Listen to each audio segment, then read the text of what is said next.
You deserved everything you got. This is a union city. That is a Philadelphia tradition. Seize the means of podcasting. Oh, God, the boss has crushed us. Let me tell you one thing else. In oldie-timey times, The pleasure of the flesh is in solidarity. we will not raw dog reality for that one. It's going to be wholly unprofessional. The Scab Buster. What have we become? Eight together strong. Let that be your mantra. Hello and welcome to the Labor John podcast, where we walk the line, the picket line, of the working class history of world and the surrounding Philadelphia. My name is Sam James. I'm the blackened man, and I'm joined in this ring of fire with my celestial lover and sometimes co-host, and friend. I'm Gabe Christie, and I reject this opening because of the implication that Philadelphia is not both the center of the universe and the entire universe itself. Not the part where So- you're my celestial lover. No, that is accurate. Okay. Good. Well, today, friend, maybe more, we're going to learn about... The 1919 Bartenders Strike. Wow. You picked this week for me to stop drinking to do this episode. Yep. Okay. I'm legit drinking 0 proof rum, iced coffee, and Red Bull at the same time right now. It's going to be a night. You're not sleeping for a week, so... This is the father's cocktail right here. Oh, yeah. This is the newborn father's cocktail. That, yeah. Well, I wrote this intro not knowing that you were trying to cut back, so I'm going to skip ahead. I want to hear it, though. So you like alcohol? Oh, Jesus. Hi, everybody. My name is Sam. Hi, Sam.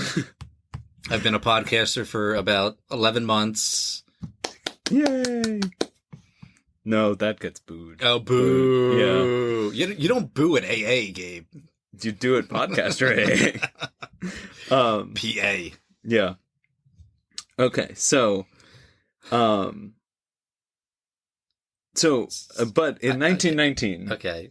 there were a lot of people who were forcing other people to cut back. The bastards. Yes, which is a little rude.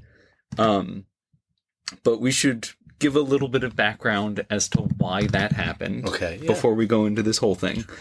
They all became first-time fathers, right? Yes, the entire country all at once. Congratulations. Mazel tov. Especially the women.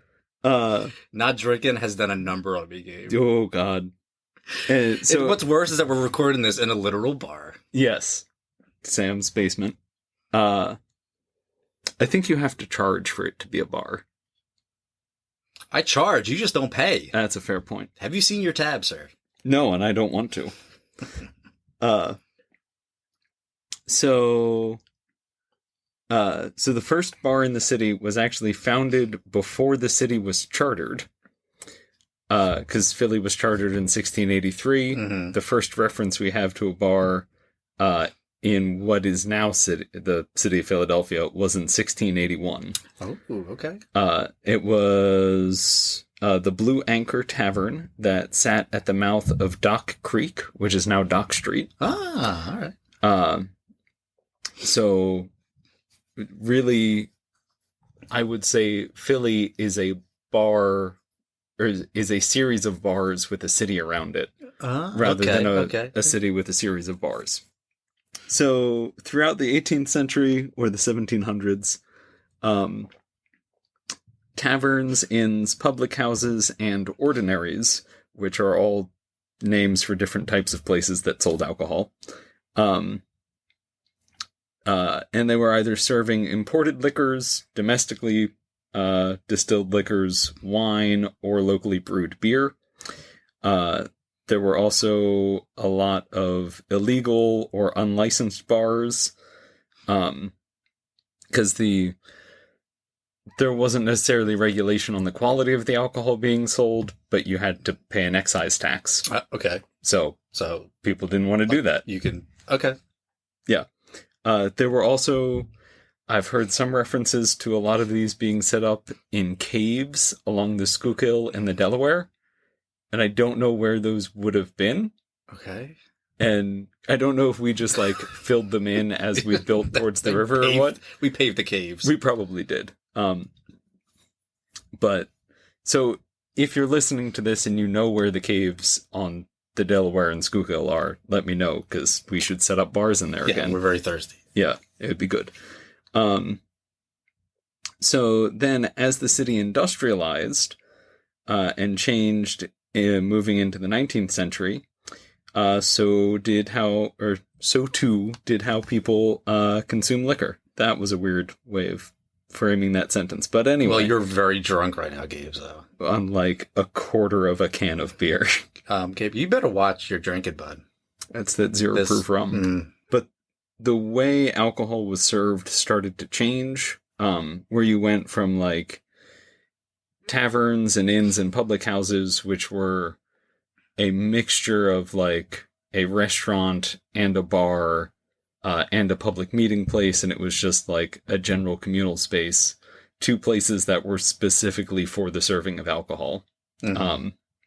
And they'd serve other things as well, but like their main purpose was liquor and beer. By the 1840s, you could pretty easily get a penny shot of whiskey just about anywhere. Okay. As it costs a penny? Yeah.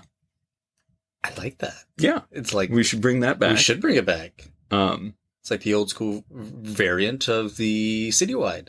Yeah, basically.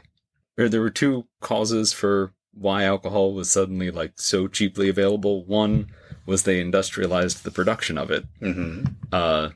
So they now had like big industrial stills making all of the liquor. Yeah. Then they also industrialized the rest of production. And so that meant that most of the people going to these bars were working 16-hour days in like a dark, poorly lit, which is redundant, factory where you're probably like standing next to your kid watching them get maimed, and you just have to stand there and make sure that you're feeding cotton or something into the machine to make it do stuff and make other things that you then get paid like 3 pennies for, and you go and spend 2 of those pennies on a shot. Okay. Before going home. Then, yeah, so basically everyone in industrial, or in especially early industrial capitalism and like later industrial capitalism and late stage capitalism, they were all severely depressed. So like I was saying with all the penny shots, by the 1840s, there was about 1 bar for every 1,000 Philadelphia citizens. Officially. Okay. There were probably significantly more. Gabe, I know you. Someone asked this question. Mm-hmm. What is today's ratio of Philadelphian to bar? I could not find that. Oh, Gabe. So I'll see if I can add that in post. Okay. We gotta stop adding stuff in post, Gabe. If you don't bring your shit to the table when we hit the record button, that's it. Nope. You can't keep going back. Nope. I reserve the right to make past edits. Reserve the right to fuck up. Yep. Okay, so the end result of all of this, like, extreme depression and alienation from your work and watching your children get killed next to you at your job site. Jesus Christ, Gabe. Led to Jesus fucking Christ. A lot of people turning to alcohol to solve their problems, mm-hmm. Which led to a lot of people being very drunk a lot of the time. This is really bad for me. Is this an intervention? This was unplanned. Also, this is supposed to be a shorter episode, and we're not even past the first page. Oh my god. So a lot of folks did not like this, and so then there was the temperance movement, which had kind of always existed, but it became more of a political movement in the mid-19th century. And in the 18th century, there was sort of a temperance movement among the upper class, but it was more so the lower class should stop drinking. So we can't the working people shouldn't be as drunk as they are, but we should discuss this over like 3 barrels of rum. So, okay. Yeah. So if you don't like drunk poor people, you should cut off their booze. If you don't like drunk immigrants, you should cut off their booze. If you don't like the Irish, you should cut off their booze. If you don't like brown people, you should cut off their booze. And that was just kind of how they pitched it to everyone. And then they also would pitch it to like the reformist people and being like, well, we need to help uplift the poors by cutting off their booze and then forcing them to go to school instead. To be fair, with this country's history, if you have a problem with a minority, cutting off their booze is the tamest response. That's true. That is very true. Now we're going to fast forward to January 1919. Specifically January 16th, 1919, which is when the 18th Amendment was passed. Which... My favorite amendment. Which forbade the manufacture, sale, or transportation of intoxicating liquors. It did not define intoxicating liquors. So my 0 proof rum is safe? Probably. They don't know. Yeah. Exactly. So, one, just initially, that pissed off a lot of people, both the people who were using alcohol to solve all of their societal ills, and then also the people who were making money off of everyone else using alcohol to solve their societal ills. I get intoxicated on life, Gabe.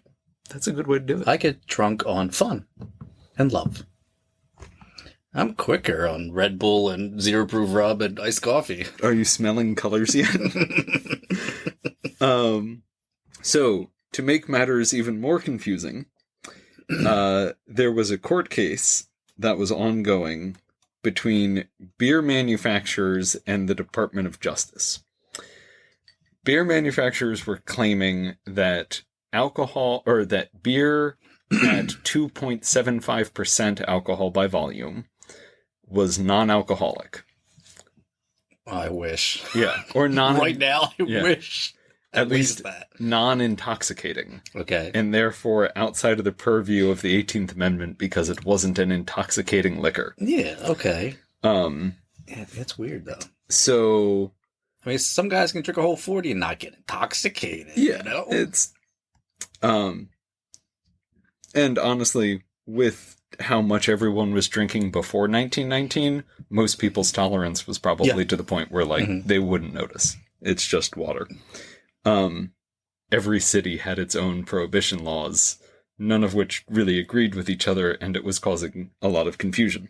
Congress was trying to press forward with a deal saying that any beer over 1.5% would be illegal to sell. Okay. But that was still held up in both congressional gridlock, and it was the summer, so no one wanted to be in Washington, D.C., because it's an awful swamp town. Yeah, okay. So... which is fair. That I believe that's our capital. Yes. Right? Okay. Yeah.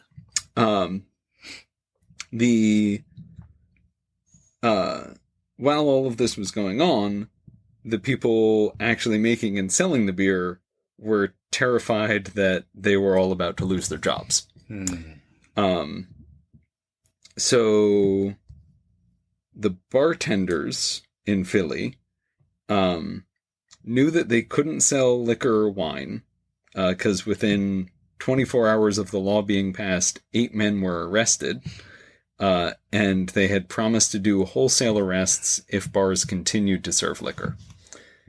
So they were sort of turning a blind eye to 2.75% beer. Okay. But if you sold liquor or wine, you'd get arrested. So the brewers were getting sneaky, though, because they also recognized if they could get 2.75% beer classified as non-alcoholic, then they didn't even have to sell it in bars. Ooh. So they could sell it at soda fountains, ice cream parlors, shoe shine stands, or like any store. Strange. Yeah. In response to the brewers trying to be sneaky, the Philadelphia Retail Liquor Dealers Association, so this is like the bosses, this is the bar owners. Okay. They would give the city, or basically they wanted to actually show the city what prohibition was going to be like. So they said if the brewers continue to try to like undercut us and try and get their beer sold outside of bars, then they were gonna just shut down all beer distribution in the city for the time being. Okay.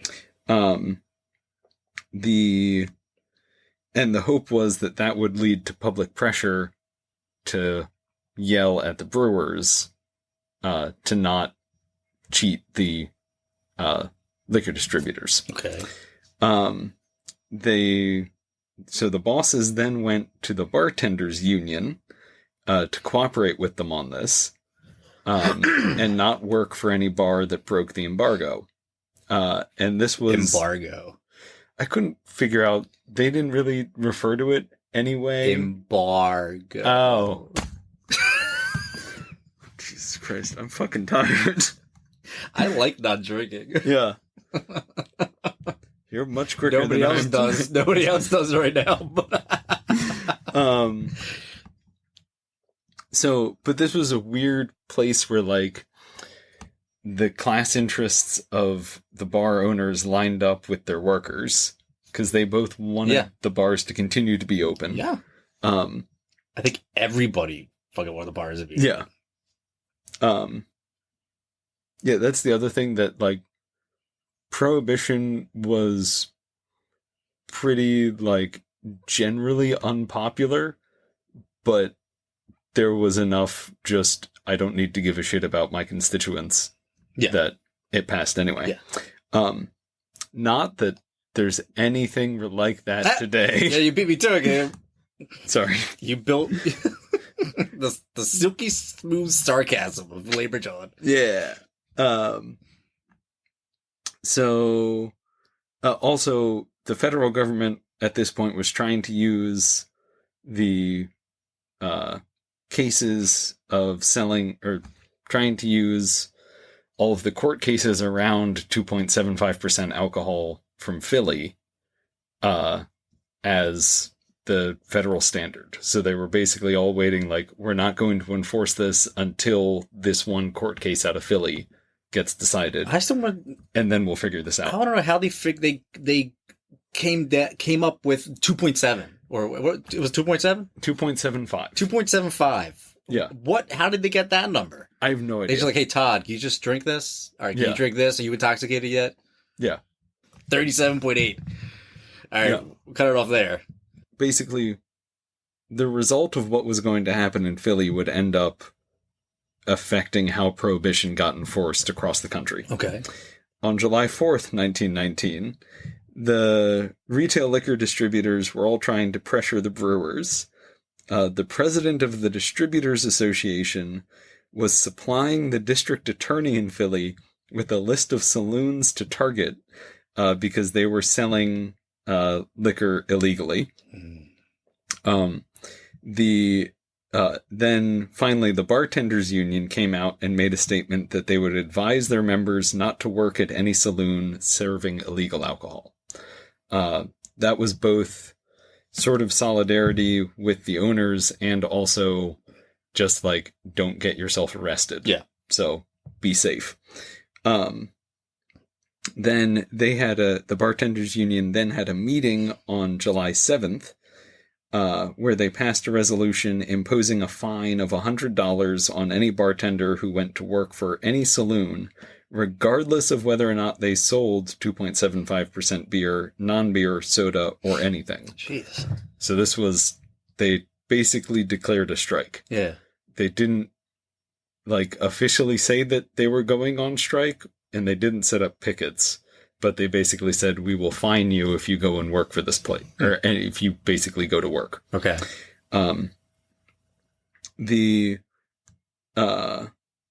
the bartenders union was kind of weird, and we'll get into that in a little bit.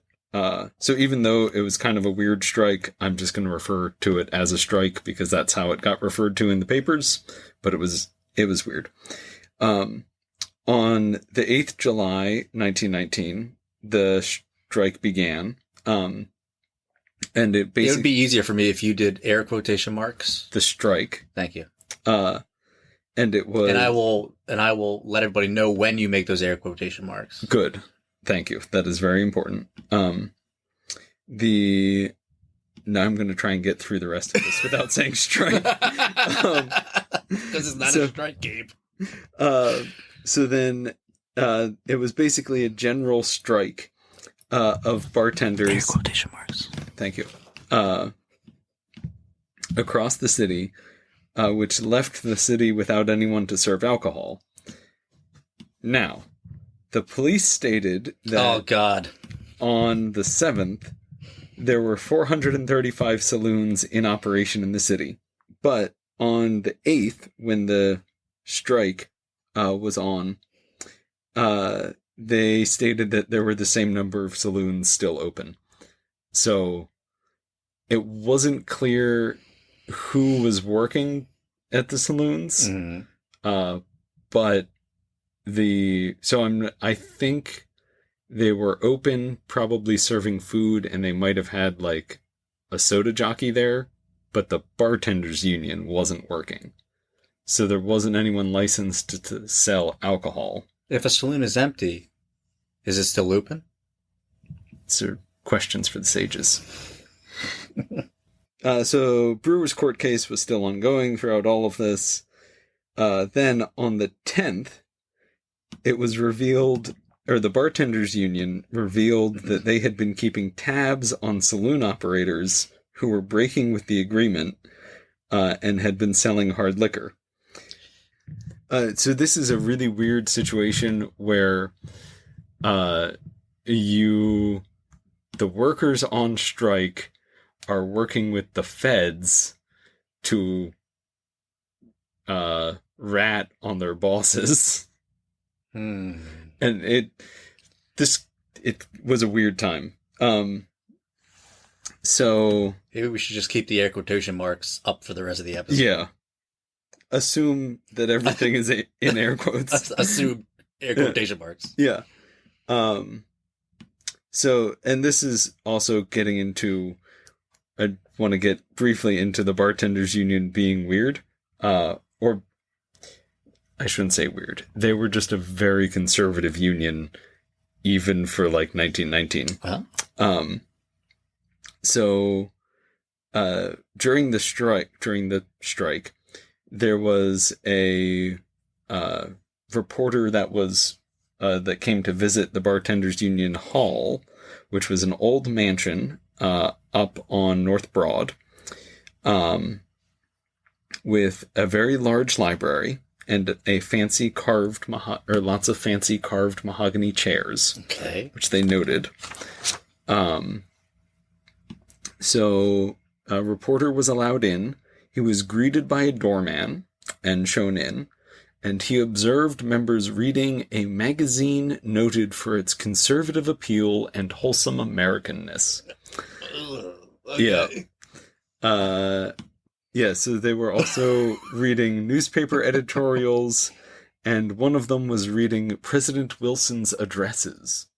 Well, it was great because the description started with like, you'd expect the Bartenders Union Hall to be like this giant beer hall with dirty floors and everyone just drunkenly laying about all of the time. But no, they are very proud, conservative, upstanding Americans. Well, I mean, they are the bartenders. They're not the bar goers. Yeah. It was very interesting to see that description of it. I think the weirdest part was the Philadelphia Inquirer talking positively about people who are out on strike. Huh. Friend of the show, Philadelphia Inquirer, Gabe. Friend of the show. That's true. Oh, God, we need to be nice to them now. I'll skip ahead. You're ruffling pages. Page 1, page 2. Can't use this. Okay, so that was the Bartenders Union. In Allentown, there were 200 bartenders who also went on strike. It doesn't look like it was in solidarity with the ones in Philly, but it was basically for the same reason. Okay. That they wanted to show the city, like, this is what you allowed to happen. Yeah. So go call your congressman and tell him to not do this. They're basically trying to swing public opinion against prohibition and the brewers. While all of this was happening too, the police were basically like going nightly checks on every single bar in the city. They come out. Yeah, We keep. No, Sarge, you're keeping tabs all over the city. We're with embargo? I thought you said I embargo. Yeah. I'm sure, especially like early on, they went in and confiscated all of the illegal alcohol. Yes.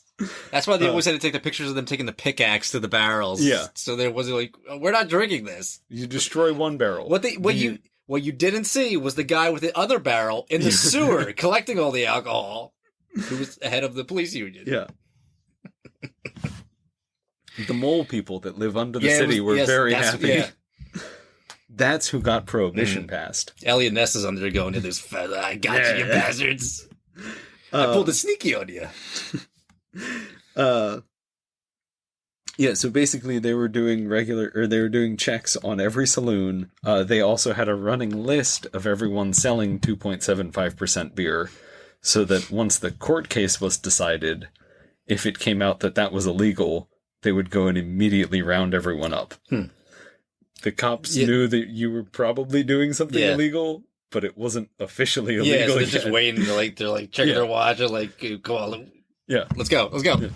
First thing you do, you get in the station, you check the newspaper, see, God damn it. Then, oh God, I actually hadn't thought about this, but like, because news would have traveled basically at like the speed of foot. Once it got to the printing press and was like distributed and whatnot. What I'm saying is that newspapers were the primary mode of transmitting news. Yes. So like the Philadelphia Inquirer. Yes. If you're going to read one paper this week, make it the Philadelphia Inquirer. Yes. Philadelphia Inquirer. Where democracy goes to be inquired about. So hire us to come up with your newspaper taglines. It takes two. But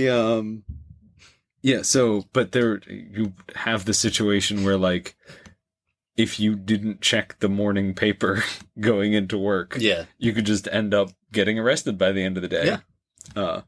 So that was probably not a great system to have. Not newspapers, but like having all of this shit in limbo. So if you're going to pass a broad sweeping constitutional amendment, outline clearly what's illegal. Yeah. Preferably. And it's nice to know that, there was a time when the police actually were up to date with the laws that they were supposed to enforce. Yeah. I'm sure it was probably only because they had like a bunch of feds breathing down their neck this whole time. By the 14th, so after 2 weeks of this, 10 days of 12 days of the dealers saying we're not going to sell. Okay. 7 days of the bartenders going on quote unquote strike. The saloon keepers had started to reopen, and they looked like they were going to get away with selling the 2.75% beer, because the court case was going up to the Supreme Court. And so they basically ended their little embargo sort of thingy. Okay. Then I guess it was technically a capital strike, but not really. It's weird. The War of 1812 was an inside job. I mean, I'd believe it. Basically there was like a ceasefire until, October 28th, 1919. which was when the Volstead Act was passed, which actually put, or which provided an enforcement mechanism for the 18th Amendment. Yeah. Gave it some teeth. Yeah. So, presumably, once the Volstead Act was passed, all the bartenders got involved with organized crime and started working in speakeasies. Or maybe came out of their weird state of reading magazines noted for conservative appeal and wholesome Americanness and started... Mad Magazine, of course. Yes. Yeah, they were all reading Mad Magazine. The most conservative of magazines. Yes. I think if Prohibition did not happen, I don't think we would have had at least half of the good Marx Brothers movies. You're probably right about that, honestly. So I know a lot of good shit came out of it, actually. Yeah. You know? I've tried reading a lot of stuff by Marx, and it's really not as good as the movies. So, I don't know what the problem was. One time I seized the means of production in my pajamas. But yeah. Oh, God. We can go all day with Marx. Oh, I know. I've known you for many years, Sam, and I've seen you do it.